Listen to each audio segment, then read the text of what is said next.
हमारा मैम ओला से ही शुरू करना चाहेंगे। ओला पे क्योंकि कर रह गई थी पिछले सेगमेंट के में ही बात, बुरी तरह टूटा है, हालांकि ड्राफ्ट पॉलिसी के आने के बाद बुरी तरह तो नहीं कहेंगे, 4-5% करेक्ट हुआ है, लेकिन क्या ये गिरावट एक बाइंग अपॉर्चुनिटी हो सकती है?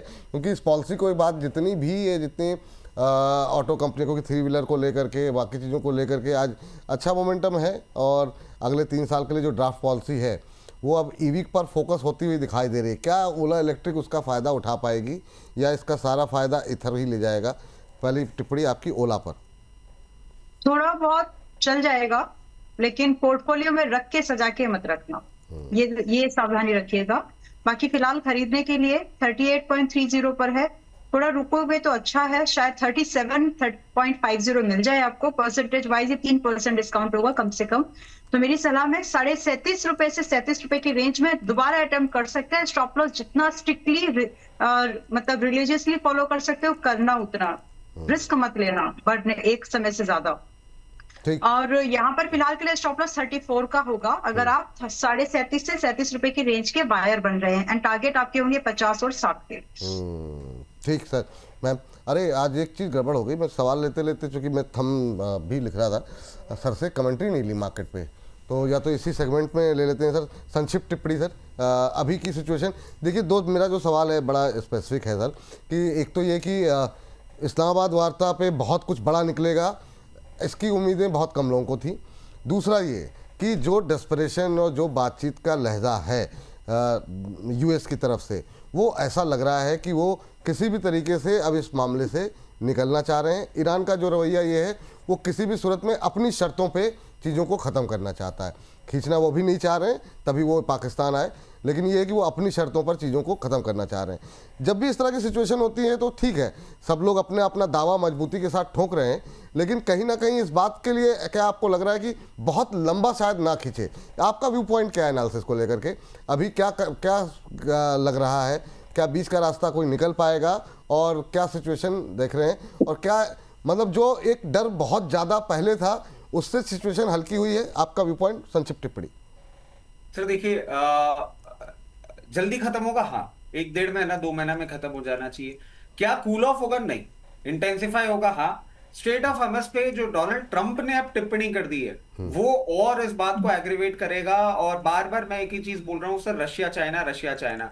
अगर स्ट्रेट ऑफ हॉर्मुज से यूएस ने अपनी शिप से बैन कर दिया ईरान के कंटेनर्स को बाहर निकलना, तो चाइना डायरेक्ट हिट होने वाला है। वो चाइना बिल्कुल सहन नहीं करेगा। चाइना किस तरीके से रिएक्ट करेगा वो देखने वाली बात होगी। इस वॉर के लिए सर पिछले हफ्ते से मैं एक ही बात कह रहा हूं, सबसे इंपॉर्टेंट सब समझ रहे हैं जो चीज स्ट्रेट ऑफ हॉर्मुज है। $104 के आसपास क्रूड जब आएगा तो मार्केट में आपको पेन पॉइंट बढ़ने को देखने को मिल जाएगा। And with every increase of dollar the markets will correct further. बार बार मैं एक ही चीज कह रहा हूं, थोड़ा कॉशियस रहिए। अब मैं निफ्टी के लेवल नहीं दूंगा, जहां आपको समझ में आए वहां निफ्टी की पोजीशन बना के रखिए, मगर $148 is the first target and 165 is the second target. इस चीज के लिए थोड़ा सा तैयार रहिएगा। जिन लोगों ने निफ्टी की ट्रेड ले रखी है इस हफ्ते के लिए, उनके लिए बहुत इंपॉर्टेंट 2 सपोर्ट हैं, वो टूटे तो निकल जाना चाहिए। 23,600 और 23,200, इन 2 लेवल्स के नीचे निफ्टी का पेन पॉइंट आपने जो लो देखे हैं उससे बहुत ज्यादा और भी लो आप देख सकते हैं। अकॉर्डिंगली पोजीशन मैनेज करें। चलिए ठीक, ये बात यहाँ पर निकल करके आई है। और सर अगला सवाल जो है वो इथर को लेकर के था, ईवी पॉलिसी को लेकर के 10 सेकंड का व्यू आपका, और इथर कंप्लीट कीजिए सर। सर ये जो ड्राफ्ट है ना, ये ड्राफ्ट मुझे बहुत ज्यादा, वैसे मतलब जितना मैंने पढ़ा है स्पेसिफिकली जो 2 व्हीलर स्पेस के लिए ड्राफ्ट आया है, मुझे लगता नहीं है गो थ्रू होगा। बहुत इंपॉसिबल बात है ये कि आप मुझे बोल दो कि मैं तो आपको खरीदने ही नहीं दूंगा petrol 2 wheeler. I don't understand this. इसमें मेरे को लगता है थोड़ा सा टिंकरिंग जरूर आती हुई देखने को मिलनी चाहिए। एथर ऑलरेडी मूव कर रहा था, अब एथर जिस तरीके से मूव कर रहा है, एक चीज मैं बोल देता हूं, it is high time we should start considering booking profits. क्योंकि ऐसा ना हो कि फिर ही आप 6-8 महीने के लिए फंसे रह जाएं। जहां तक बात है पोजीशन की, तो स्टॉप लॉस इसमें थोड़ा नीचे है, क्योंकि इतने भागने के बाद ऊपर का स्टॉप लॉस तो थोड़ा मुश्किल है। 824 के स्टॉप लॉस के साथ हायर लेवल पे अब एग्जिट की सोचिएगा। जितना ईवी प्ले होना था खास करके 2 व्हीलर स्पेस का हो चुका, अब प्रॉफिट बुकिंग का टाइम। ये बात यहाँ पर निकल करके आई है, इस पर रखिए ध्यान। चलिए चलते हैं अगली टिप्पणी के लिए जो है मैम डिफेंस को लेकर के अब क्या व्यू रखना चाहिए और एक दो डिफेंस के सेलेक्टिव एंट्रीज, हाँ सेलेक्टिव स्टॉक, प्रिसाइज एंट्रीज की अच्छा, फोकस। तो ये सिलेक्टेड में ये शामिल है क्या बीडीएल को लेकर के? जो हमारे फेवरेट्स हैं उनको एक दो के नाम जरा डिस्कस कर लेते हैं। बीडीएल 1332 पे आपका व्यू और बीएल 440 पे रचित सर का व्यू। अंबाला मैम आप पहले। Thank you. बीडीएल यस, अगर आप एक इन्वेस्टर के तौर पर कुछ खरीद कर लेकर जाना चाहते हैं, जो लोग हैं पहले तो वो तो बने रहिए, आप प्रॉफिट अभी बुक मत करो, जैसा भी है होल्ड करके चलिए अभी। और जिनको नए बाय करना है 133 पर चल रहा है, 1333 पर चल रहा है, गुड नंबर। और तो अभी आप इसको चाहे तो बाय करके चल सकते हैं आगे के लिए। इसमें फर्दर जो टारगेट्स है 13 अप्रैल 2026 में जो दोबारा जब हम ये एंट्रीज बता रही हूँ कि यहाँ पर इसमें फिर से खरीदारी कर सकते हैं आप लोग लास्ट वीक के अलावा भी, इसीलिए बोलो पोजीशन होल्ड करके चलो। तो करंट प्राइस से जो खरीद रहे हैं आप लोग कम से कम 1500 रुपए से 1670 के टारगेट का वेट करिएगा। पॉसिबल ये टारगेट्स है, आ जाएंगे, 6 महीने का समय लग सकता है, उतनी तैयारी से रहना। रही बात स्टॉप लॉस, अभी के लिए आपका स्टॉप लॉस यहाँ पर जैसे ही ये 1400 के ऊपर चला जाए उससे मैं स्टॉप लॉस अपना 1270 कर लीजिएगा। एज ऑफ नाउ मेरा स्टॉप लॉस इज 1200। चलिए ये बात 1200 के स्टॉप लॉस यहाँ पर रखने की सलाह दी जा रही है। 1500-1670 तक के टारगेट। बीडीएल के बाद बीएल पे आ जाते हैं। सर आपका व्यू क्या रहेगा बीएल को लेकर के? सर फ्रेश पोजीशन नहीं, अगर ट्रेडिंग पोजीशन है 464 रुपए प्रॉफिट बुक कर लीजिएगा। जिन लोगों ने medium to long term hold कर रखा है आराम से होल्ड करें, कोई प्रॉब्लम वाली बात नहीं है। फ्रेश पोजीशन बनानी है, जैसे ही मार्केट में करेक्शन आएगा तो 424 से चालू करिएगा और इसको कंप्लीट कर लीजिएगा 394 के लेवल्स तक स्टैगर्ड मैनर। चलिए ये बात यहाँ पर निकल के आई है। और इस बीच जो है हमारे एक दर्शक आस्था गुप्ता जी हैं, उन्होंने लिखा पूरा वो क्या वो जो इमोजी आती है ना वो दिल बन के आता है, कहने लगे सर डिफेंस बनेगा। भाई आपके कहने से पहले मैम देखिए पता है कि हम लोगों की विशेष जिम्मेदारी है, लेकिन हमारे एक दर्शक ने धनराशि भेजी है अंबाला मैम और ट्राइडेंट के बारे में जानना चाह रहे हैं। कह रहे हैं अंबाला मैम से पूछ लीजिए। मेरा पहला सवाल है, इन्होंने पहली बार सवाल पूछा है तो धनराशि भेजी है, तो आप जरा ट्राइडेंट देख लीजिए। और एक हमारे दर्शक बीएचईएल को लेकर के बहुत देर से परेशान है रचित सर, उनका सवाल आपके हिस्से जा रहा है। कह रहे हैं गुरुदेव हमारा सवाल कभी देख लीजिए, बीएचईएल 253 पे लिया हुआ है, तो सर आप देख लीजिए। और अंबाला मैम पहले आप बताइए। आपने मुझे ट्राइडेंट दिया है ना? जी मैम बिल्कुल सही सुना आपने। नथिंग, कुछ और कर रही थी तो टाइम बाय किया। क्या क्या फील करी थी आप? कुछ और कर रही थी, टाइम बाय किया, नथिंग एल्स, सॉरी। बहुत शानदार, वाह वाह वाह, अद्भुत मैम। ओके, ये जो आपके ट्राइडेंट अंदर अभी की बहुमुखी प्रतिभा है ना, अद्भुत है। जी मैम। नहीं वो दिख गया, मतलब ठीक है। अभी चल रहा है 25 रुपए 35 पैसे पर। ऑलरेडी एयू व्यूअर्स ऑलरेडी इसमें होंगे 22 रुपए और 23 रुपए के भाव से। सजेशन ये है प्लीज होल्ड 26, जहां तक मुझे अच्छे से याद है मैंने आपको 27 रुपए 30 रुपए और आपको 35 रुपए तक के टारगेट दिए हैं। So you can hold for this target. अभी आए नहीं है तो टारगेट का आराम से वेट करो, स्टॉप लॉस भी गया नहीं है। अब दूसरा इंपॉर्टेंट सवाल ये है कि अभी बाय कर सकते हैं क्या? यस, 27 से लेकर के 35 रुपए तक के टारगेट्स हैं जो पार्ट्स में आएंगे, लाइक 27, देन 32, 30, 35, इस तरह से। तो 3 टारगेट्स के आप इसमें न्यू पोजीशंस भी बना सकते हैं। Now the good thing is कि जो पहले स्टॉप लॉस आपका 22 रुपए था, थोड़ा सा वो सिमट गया है ऊपर की तरफ। अब आप 23 रुपए का स्टॉप लॉस भी लगाए तो आपका काम चल जाएगा। स्टॉक चला है तो इसलिए थोड़ा सा स्टॉप लॉस भी आप ऊपर तरफ शिफ्ट कर लीजिए। स्टिल बुलिश है, अभी ऊपर जा सकता है।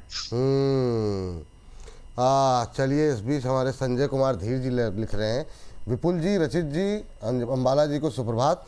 विपुल जी आपके ग्रुप के अतिरिक्त रचित जी और अंबाला जी को गलती से कोई कुछ भी ना बोले, वरना सुनने के लिए मैं आगे आ जाऊंगा। अब मैं कुछ बोल नहीं सकता, जान लगा दूंगा। अरे गुरुदेव इतना भावुक मत हुआ जी आप लोग, मतलब अद्भुत है भाई। मतलब मैं एक बात बोलूं, बस एक स्टॉप लॉस की देरी है बस।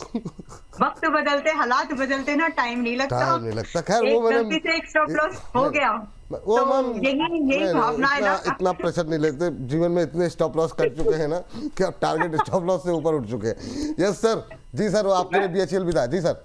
मैं एक्चुअली सोच रहा था अंबाला मैम मार्केट के लेवल के लिए बोल रही हूँ, बस एक स्टॉप लॉस निकलने की देरी है, तो मैंने कहा हाँ मैं भी अब उसी का इंतजार कर रहा हूँ, और मैं वहां पे भी नहीं बोलूंगा। मैं जितना मैंने ऊपरी लेवल में बोला था बेच के निकलने के लिए, अब जाने दीजिएगा मार्केट को सर, मैं बोलूंगा ही नहीं, ओहो, अब होने दीजिए। भावुक अब नहीं आता होना है था सर बीएचईएल, जी। तो मेरे को लगता नहीं है, मतलब इनको परेशानी क्यों हो रही है, 253 पे ले रखे हैं सर, 288 रुपए चल रहा है, व्हाट बेटर प्राइस। अगर ट्रेडिंग बेट है तो मैं कहता हूं 296 लेवल्स तक निकल जाइएगा। अगर आपने इसको डिलीवरी के तौर पे ले रखा है और मीडियम टर्म के लिए होल्ड करते हैं, तो जैसे ही जून के स्टार्टिंग वीक से आपको ये बादल छटते हुए दिखेंगे, उसके बाद सिचुएशन इंप्रूव होती हुई दिखेगी, 325, 26, 28, 38 ये लेवल्स आपको देखने को मिलेंगे ही मिलेंगे। चलिए ठीक है, ये बात हो गई बीएचईएल को लेकर के।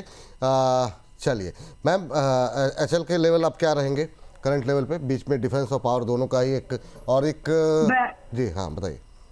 4200 का पहला टारगेट है, आया क्या आज? एक मिनट, अलर्ट तो नहीं आया मुझे। नहीं आया हुआ मैम जी। नहीं आया अभी, 4200 का ही पहला टारगेट है, तो अभी भी वो इंटैक्टेड है। जो लोग हैं पोजीशन में, आप लोग आराम से पोजीशन, जिन्होंने 3750 से और 3850 तक अपनी पोजीशन कंप्लीट की है फॉर दिस, आप 4200 और 4500 की तो मिनिमम टारगेट है, इनका वेट तो करो ही करो। बाकी आप इसको 5500 तक भी हिम्मत करके अगर होल्ड कर सके तो नथिंग लाइक दैट। जो लोग छूट गए हैं, जिनको लग रहा है कि हमने लेट देखा है, आप लोग स्टॉप लॉस कहाँ लगाओगे वो सवाल है। बाकी फिलहाल आप आधे एक्सपोजर पर तो जरूर बाय कर सकते हैं अभी भी, लेकिन अभी के लिए स्टॉप लॉस थोड़ा सा कंजर्वेटिव और प्रोबेबिलिटी वाइज थोड़ा सा वीक, ये स्टॉप लॉस ही रखना ज्यादा बेहतर है, क्योंकि ज्यादा ऊपर के लिए जगह नहीं है पहले टारगेट की कंपैरिजन में। जब तक सेकंड टारगेट यानी 4500 आएगा नहीं, आपका रिस्क रिवॉर्ड बैठेगा नहीं तब तक। सो एज ऑफ नाउ अगर आप 4900 4097 के आसपास बाय करना चाहते हैं करिए, लेकिन 3800 अभी के लिए स्ट्रिक्ट स्टॉप लॉस रखिए। अगर हिट हो जाए तो छोड़ दीजिएगा, दोबारा कहां बाय करना है विल डिस्कस, बट अभी के लिए 4200 4500 टारगेट है। चलिए ठीक मैम, आइनॉक्स फिट के सिर्फ टारगेट और स्टॉप लॉस बताइएगा। 90 पे चल रहा है। तब तक रचित सर आपके पास आ जाते हैं और आपके लिए टाटा पावर और पावर ग्रिड के खाली अगर लेवल बता सकें। जी सर। सर टाटा पावर अगर ले रखा है तो प्रॉफिट बुक कर लीजिएगा। अगर ट्रेडिंग बैट है 416 से 420 के बीच में खरीदारी के लिए बोलूंगा। जब भी मार्केट करेक्ट करता है और 368 से 384 के लेवल आएंगे वहां खरीदना है। चलिए, और पावर ग्रिड भी सर, सिर्फ लेवल सर पावर ग्रिड पे भी नजर डाल देते हैं। जिस तरीके से पावर ग्रिड प्लेस्ड है, अगर आपने खरीद रखा है तो आराम से वेट करें। जैसे ही आपको ये दिखा दे 316 से 320 का लेवल, वहां एक बार प्रॉफिट बुक कर लीजिएगा। और एंट्री के लिए कहीं भी मार्केट जब अभी करेक्ट करेगा तो 288 से 294 के लेवल्स आए, वहां खरीदारी कर सकते हैं। चलिए ठीक है। हमारे एक दर्शक लिख रहे हैं, गुफ्फू खान साहब, आप लोगों के टारगेट हिट रेट से मेरी वाइफ का एनिवर्सरी गिफ्ट टारगेट हो जाएगा लगता है। Thank you a lot, thanks a lot, बहुत बहुत धन्यवाद। धर्मपत्नी जी को, परिवार को, सबको तोहफा दीजिए सर, हम तो यही चाहते हैं। अंबाला मैम आप बताइए, आपकी टिप्पणी क्या रहेगी आपको जो ट्रेड दिया गया है आइनॉक्स विंड? ओके, अभी भी होल्ड है, पहले टारगेट के ऊपर है, बट स्टिल बाय लगता है मुझे। और जितने भी लोग पहले से 90 रुपए के टारगेट के चॉइस कर रहे हैं, मुझे नहीं लगता कि आपको यहाँ पर प्रॉफिट बुक करने की जरूरत है। प्लीज होल्ड इट टाइट, क्योंकि इसके बाद दोबारा मिलेगा नहीं ये वाला मोमेंटम। अगर आपको कैच करना, it's like something like happening like electric, वैसा सा कुछ होने जा रहा है, वैसा लग रहा है। तो अभी के लिए 90 रुपए 83 पैसे 90.36 पर अभी चल रहा है, बाय कर सकते हैं यहाँ से। अब जब आप आगे के टारगेट देखें, नोट कर लीजिए, और वैसे वैसे अपनी पोजीशन को आप चाहें तो देख सकते हैं। 100 रुपए का पहला है, 115 का दूसरा टारगेट है, एंड इसके बाद थर्ड जंप बहुत बड़ा है 140 का। And possibilities extremely very beautiful possibilities है, आ जाएंगे लगता है। चलिए, तो आप पोजीशन बना सकते हैं। 78 का फिलहाल के लिए स्टॉप लॉस है। पारस डिफेंस में पूछना चाह रहा था, लेकिन एक दर्शक विभोर वर्मा जी ने धनराशि भेजी है और कह रहे कितने रुपए की सुपर चैट भेजने पर मेरा सवाल। ऐसा कुछ नहीं है सर, सबके सवाल लिए जाते हैं, पैसे भेजने की भी जरूरत नहीं है सवाल के लिए, लेकिन ठीक है आपने भेजे। टाटा उसका वेदांता सर, वेदांता का बाई कब करना चाहिए? सिर्फ लेवल बता दीजिए, ये सेगमेंट समाप्त करना है क्योंकि आज थोड़ा पहले सवाल शो समाप्त करें। सर वीडीएल कभी भी आपको मार्केट करेक्शन में 722 रुपए तक आता हुआ दिखे, वहां पे खरीदारी करना चालू करेंगे, स्टैगर्ड मैनर में खरीदारी करेंगे। मार्केट जिस तरीके से मोमेंटम कर रहा है, हो सकता है 624 रुपए तक का भाव दिखाए। इतना लंबा रेंज है, और इस पे मैं क्यों एक्टिवेट कर रहा हूं 724 से, क्योंकि अब वीडीएल जिस तरीके से पोजीशन हो रहा है 860, 980 और 1040 के लिए तैयारी कर रहा है।